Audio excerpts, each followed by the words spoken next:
and welcome to EBAday 2025 in Paris. Kindly joining me in the studio away from the busy event is Vitus Rotzer, Chief Product Officer, Financial Messaging at Bottomline. Vitus, thank you very much for taking the time to speak with us. Thank you for having me. Really good to have you on, and I'm going to jump right in and ask you about some of those big business payment trends that you're seeing and how Bottomline is helping its customers meet their objectives. Let's start there. Yeah, sure. I think the payment business is in constant evolution, and I like to say evolution, not change, because it's constantly moving. And we speak since a while about ISO 20022, which is for me the glue in the middle of everything. It's almost a must to make the next step forward, allowing us to have better compliance, frictionless payments, harmonize payment rails across the world, basically. What you will see is basically this, is going more and more to instant to replace cash wherever possible. But there is still a lot of things to be managed and controlled differently. Inter-company or inter-country operability, cross-border, across the world completely, not like today. So there is still a lot to do in this world. So that's good, because we're going to have other EBA and other sessions over the next few years.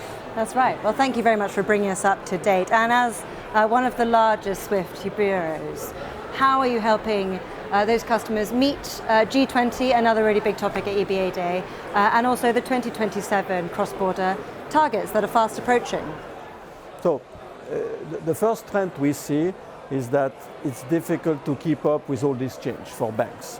So I'm not talking about the biggest and tier 1 banks, but if you take the tier 2 and lower, they would like to outsource basically this process, going towards a SaaS solution that is operated. This SaaS solution needs to be resilient, available, scalable, always on, compliant with all the regulation around the world, because it's outsourcing a very important and key aspect of the business.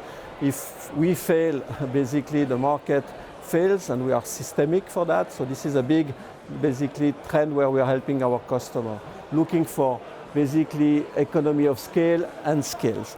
Secondly, is you often not only have one rail to connect, so you have to have connection with multiple rails. You have the domestic, the RTGS, the batch files, the SWIFT cross-border, and you need to cope with all of that. So by having us in the middle, you don't have all this burden to manage. We take care of all this for them, and we introduce all the innovations slowly.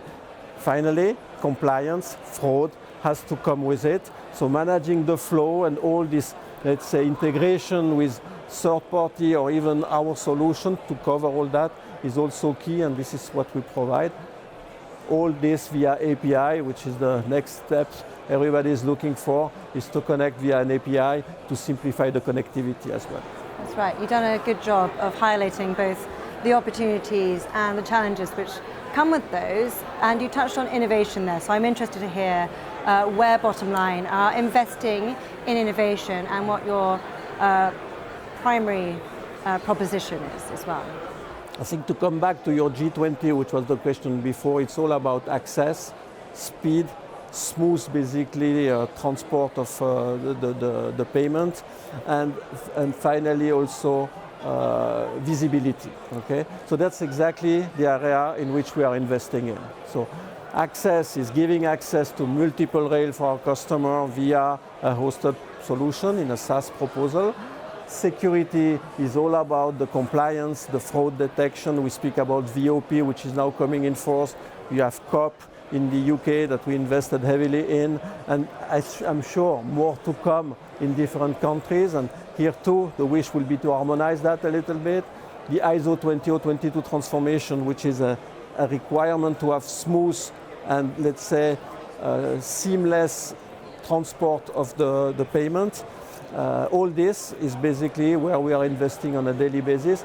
Plus, as I said before, compliance, make sure we are in line with the requirement in terms of stability, resilience, scalability, because at the end, that's why our customers are coming to us. If we fail, they fail, the market fails, and as you said, we are the biggest service bureau. If we fail, we are becoming systemic in many countries. So we are on scrutiny, I would say, from these kind of aspects. Yeah.